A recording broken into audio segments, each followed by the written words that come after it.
Gotta give a shout out to BeatTheCount.com for all your latest in boxing and boxing news. And also, Boxing Meets Beauty. Recognize these women. Make way for the ladies. And Cato the One Models. If you're looking for models for film, entertainment, music videos, or walkthroughs, get at Cato. Brawler Sports Media. The future and now of boxing.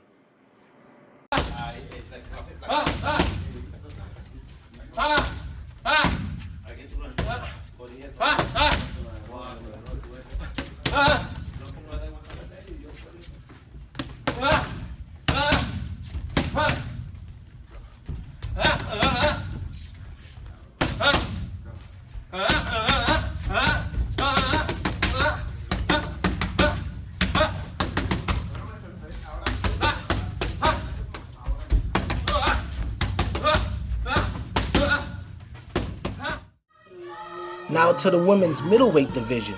Clarissa Shields versus the ever-dangerous Hannah Gabriels. Gabriels would be Shields' toughest test to date, and she knew it. Shields, who has become the women's face of boxing due to her Olympic rise, knew she had her work cut out for her. But in boxing, you talk the talk, but you gotta walk the walk. This fight started with hands flying. These ladies were not playing. A slugfest broke out in the middle of the ring, and Gabriels was bringing thunder and lightning. She even dropped Shields in the middle of the first round for the first time in Shields' career. These ladies square off in an all-out action brawl. But in the middle rounds, Shields' punching power started to take hold. Gabriels stuck in there but was getting hit with right hands. And by the late rounds, it was a little bit of the same. Shields was a little bit too powerful for the game Gabriels. Shields took the win and unified the middleweight division, and a melee broke out in the post-fight interview with a future opponent. We'll just have to wait and see what's next for her. Now to the welterweight division. Earl the True Spence versus one Carlos Ocampo, live at AT&T Stadium, aka Jerry World. Spence Jr. had the pleasure of fighting in front of his hometown fans in Dallas against a virtual unknown in Ocampo. But this was a welterweight matchup nonetheless. Spence has become the boogeyman of the 147 weight class, calling out everyone from Keith Thurman to Showtime Sean Porter to Danny Garcia. But it seems like no one wants to fight him, so he found himself in front of Ocampo, a young hungry lion. Spence started the fight like he starts every fight. Hands blazing, punch after punch. Ocampo came in game and started hitting Spence with body shots and timing him, but Spence gave as good as he got. And by the end of the first round, he hit Ocampo with a left hook, aka a kidney shot, that basically was the end of the night. As the ref counted to 10, Spence walked away with the win. This inches Spence ever so closer to a mega fight with Terrence Bud Crawford.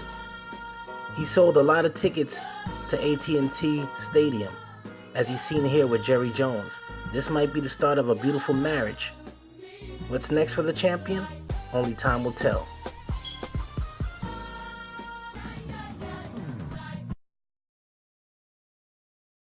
Next up, Terrence Bud Crawford versus Jeff the Hornet Horn. This fight finally took place. Bud Crawford, who's a pound-for-pound megastar, was fighting Jeff Horn, who upset Manny Pacquiao last year to get his title. Horn had problems on the scales before the fight, but the fight took place nonetheless. Horn was optimistic about his chances. Crawford started the fight the way he starts every fight, pop-shotting, fighting at range, conventional, and switching to southpaw. Horn fought this fight like he fights every fight, lunging in, bullying his way inside, and throwing some vicious body punches that caught Crawford's attention. Horn didn't come all the way from Australia to take the loss, hitting Crawford on the inside. But by the 5th round, that was it. Crawford showed there was levels to this and started to outclass his opponent. knocking Horn down at the end of the 8th round, which made Robert Byrd, the referee, give Horn a standing 8 count. A TKO victory for Crawford inches him closer to a mega fight against Errol Spence Jr. Man, I'd love to see that one. Who says lightning doesn't strike twice? Leo Santa Cruz versus Abner Mares in the battle for LA. Santa Cruz and Mares had a classic first matchup. This time, Mares wanted payback for the loss. If these guys fought 100 times, I would watch it 100 times. In the spirit of Gotti Ward, these two veterans put it all on the line. This is what boxing is all about. This fight started where the last one left off. Rock'em sock'em robot. Power punch after power punch, toe to toe, nobody backing up. These two veterans are skillful as well, so it's not just a slugfest without thinking. Mares started to go to the body and try to rough up Santa Cruz, hitting him upstairs, on the shoulders, the arms, but Santa Cruz always had an answer. With his trademark wiggling of his right hand, he started to fight at range, and by the end of the fight, started to pull away. This was a classic rematch, but Santa Cruz took the win by unanimous decision, and we don't know where he'll go from here, but knowing Santa Cruz, there's a big fight in the works as he's managed and advised by Al Heyman. I wouldn't mind watching a third fight, but that's just me.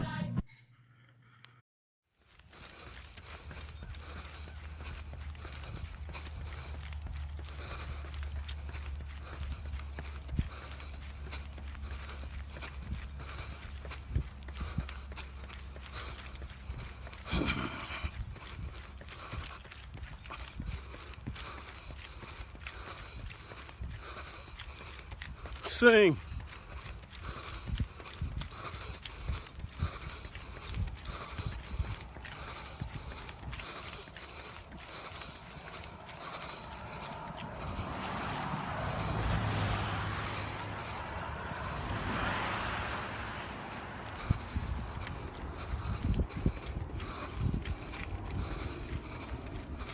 Ugh.